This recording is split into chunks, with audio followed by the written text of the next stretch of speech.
Shah news में आपका इस्तकबाल है। ताज़ा तरीन खबरों के लिए देखते रहिए शाह न्यूज। లో పాల్గొంటున్న గౌరవనీయులు ఎమ్మెల్యే గారు, అదేవిధంగా minority state finance commission chairman Abdullah Kothol గారు, అదేవిధంగా అందరూ సీనియర్ పార్టీ నాయకులకు, అందరూ ప్రెస్ మిత్రులకు అందరికీ కూడా నమస్కారాలు. ఎన్నికల ప్రక్రియ మొదలైంది. ఇప్పుడు ఈ ఎన్నికల ప్రక్రియలో పిసిసి ఆదేశాల మేరకు ఇలా జిల్లా కాంగ్రెస్ ఆఫీస్ ద్వారా మేమంతా కూడా అప్లికేషన్స్ అంతా కూడా కాల్ ఫార్ చేయడం జరిగింది. మేమంతా అప్లికేషన్స్ అన్నీ కూడా ఎవరైతే ప్రజల్లో ఆదరణ ఉందో, అదేవిధంగా పార్టీకి ఎవరైతే కష్టపడి పనిచేసిండ్రో, యువత నుంచి, మహిళల నుంచి, ఎస్సీల నుంచి, ఎస్టీ, బీసీ, మైనారిటీ నుంచి, అందరి నుంచి కూడా అప్లికేషన్స్ తీసుకోవడం జరిగింది. అవన్నీ కూడా మేమంతా కూడా క్షుణ్ణంగా పరిశీలిస్తున్నాం. ఈ ఎన్నికల్లో ముఖ్యంగా మేము చూసేది ఏంటంటే, ప్రజల్లో ఎవరికైతే ఎక్కువ ఆదరణ ఉందో అసంటి వారికి ప్రాధాన్యత ఇవ్వడం, అదేవిధంగా పార్టీకి ఎవరైతే క్రమశిక్షణతో పనిచేసిండ్రో అందరికీ కూడా వారిని కూడా అకామిడేట్ చేసి మా ఏకైక లక్ష్యం ఏంటంటే మహబూబ్ నగర్ మున్సిపల్ కార్పొరేషన్లో 50కి పై సీట్లు గెలవాలనే లక్ష్యంతో ఇలా మేమంతా కూడా పనిచేస్తున్నాం. ఇవాళ ఎన్నికల ప్రక్రియలో మన మహబూబ్ నగర్ కార్పొరేషన్తో పాటు దేవరకద్రా మున్సిపాలిటీ మొట్టమొదటిసారిగా ఇక్కడ మున్సిపల్ ఎలక్షన్ జరుగుతున్నాయి. అదేవిధంగా భూత్పూర్లో కూడా ఎన్నికలు జరుగుతున్నాయి. ఇవన్నీ కూడా డెవలప్ చేసుకోవాలంటే ఇప్పుడు మహబూబ్ నగర్ కార్పొరేషన్ మొట్టమొదటిసారిగా కార్పొరేషన్ ఏర్పాటు కావడం జరిగింది. మహబూబ్ నగర్ కార్పొరేషన్ ఏర్పాటు కావడం, అదేవిధంగా ఏర్పాటు అయిన ఎమ్మడే దాదాపు 2000 కోట్ల నిధులు రావడం, ఇవన్నీ కూడా మహబూబ్ నగర్ కార్పొరేషన్కి ఒక మంచి సూచన. మన అంత పట్టణ అభివృద్ధికి, కార్పొరేషన్ అభివృద్ధికి ఇదంతా కూడా ఒక మంచి సంకేతం. అదేవిధంగా ఇలా భూత్పూర్ కూడా ఒక ఇండస్ట్రియల్ హబ్గా ఇలా అక్కడ కూడా భూత్పూర్ అవుతుంది మున్సిపాలిటీలో కూడా అక్కడ. అదేవిధంగా దేవరకద్రాట ఈసారి మున్సిపాలిటీగా ఏర్పడ్డది. ఆ దేవరకద్రా ప్రాంతంలో కూడా బ్రహ్మోస్ ఫ్యాక్టరీ అక్కడ రావడంతో దాదాపు అనేక మంది ఉద్యోగులకు అక్కడ అవకాశాలు దొరుకుతాయి. కాబట్టి ఆ పట్టణాన్ని కూడా డెవలప్ చేయడానికి ఇలా కాంగ్రెస్ ప్రభుత్వం కట్టుబడితో ముందుకెళ్తుంది. ఈ ఎన్నికల్లో కాంగ్రెస్ పార్టీ ఎలానా గెలవాలి, కాంగ్రెస్ పార్టీ ఏదైతే లక్ష్యం ఉందో ఆ లక్ష్యాన్ని సాధిస్తూ ఇలా కాంగ్రెస్ పార్టీకి ప్రజల ఆదరణ ఉంది. ఈ ఆదరణతో పాటు ఇలా కాంగ్రెస్ నాయకులంతా కూడా ఇంతకుముందు ఎమ్మెల్యే గారు చెప్పినట్టు ప్రతి ఒక్కరు కూడా ఎవరైతే నామినేషన్ వేస్తుండ్రో తప్పకుండా వారు వేసే నామినేషన్లో ఐఎన్సీ అన్ని టిక్ చేసి వారు నామినేషన్ వేయాల్సిన అవసరం ఉంది. ఎవరైతే నామినేషన్ ఐఎన్సీకి వేసిన తర్వాత మళ్ళీ ఇండిపెండెంట్గా వేస్తే మాత్రం వారి నామినేషన్ను మాత్రం మేము వారిని కన్సిడరేషన్లో కూడా తీసుకోవడం జరగదు. తప్పకుండా డిసిప్లిన్ పాటించాల్సిన అవసరం ఉంది. ఇది వ్యక్తికి సంబంధించిన ఎలక్షన్ కాదు, ఇది మా పార్టీకి సంబంధించిన ఎన్నికలు. మున్సిపల్ కార్పొరేషన్లో నివసిస్తున్న ప్రజలకు సంబంధించిన ఎన్నికలు కాబట్టి కాంగ్రెస్ పార్టీ ఇలా ప్రతి ఒక్కరికి న్యాయం చేసే విధంగా, కార్పొరేషన్ను డెవలప్ చేసే విధంగా ఇలా ఒక ప్రణాళిక సిద్ధం చేసుకుంది.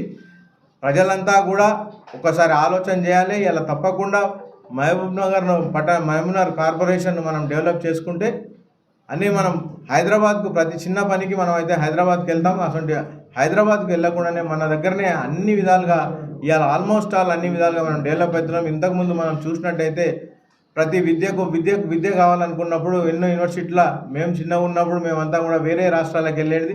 ఇప్పుడు కొన్ని సంవత్సరాల తర్వాత మనం అంతా కూడా హైదరాబాద్ వెళ్ళేది. కానీ ఇప్పుడు ప్రజాపాలన వచ్చిన తర్వాత ప్రతి ఒక్కరు ఇక్కడ మనకు లా కాలేజ్ ఏర్పాటు కావడం, తర్వాత ఇంజనీరింగ్ కాలేజ్ ఏర్పాటు కావడం, మెడికల్ కాలేజ్ ఏర్పాటు కావడం, ఇవన్నీ మన ఇక్కడనే ఉన్నాయి. దాంతోపాటు మన పట్టణం కార్పొరేషన్ కావడం ఇది అందరికీ కూడా ఒక గర్వకారణం. కాబట్టి మహబూబ్ నగర్ ఇవన్నీ కూడా సాధించుకోవాలంటే కేవలం కాంగ్రెస్ పార్టీతోటి సాధ్యం. కాబట్టి ప్రజలంతా కూడా ఒకసారి ఆలోచన చేసి మాకంతా కూడా మీ అందరి సహాయ సహకారం మాకు అందించాలని చెప్పి కూడా మేము మీ అందరితోటి కోరుతున్నాం. అదేవిధంగా ఇలా కాంగ్రెస్ పార్టీ ఎన్నికల్లోకి పోవడానికి ఒక ప్రణాళిక సిద్ధం చేసుకుంది. మేమంతా కూడా కొన్ని కమిటీలు ఇలా వేసుకోవడం జరిగింది. ఇలా కొన్ని కమిటీలు, ఆ కమిటీలు అన్నీ కూడా నేను ఇప్పుడు మీ అందరికీ ఆ కమిటీస్ గురించి చెప్తాను. ఇలా మేమంతా కూడా coordination advisory committee, retired employees coordination committee, అదేవిధంగా social organisation, caste organisation committee, religious minorities committee, youth and sports committee, private educational institutes committee, అదేవిధంగా trade unions coordination committee, professionals coordination కమిటీలన్నీ అలా మేమంతా కూడా ఏర్పాటు చేసుకోవడం జరిగింది. ఈ కమిటీలకు మొట్టమొదటిగా కోఆర్డినేషన్ అడ్వైజరీ కమిటీకి కన్వీనర్గా ఇంతకుముందున్న మాజీ chairman municipal market committee chairman Amarender Raju గారిని కన్వీనర్గా వేయడం జరిగింది. వినోద్ కుమార్ గారు టీపీసీసీ మాజీ జనరల్ సెక్రటరీ గారిని కో కన్వీనర్గా వేయడం జరిగింది.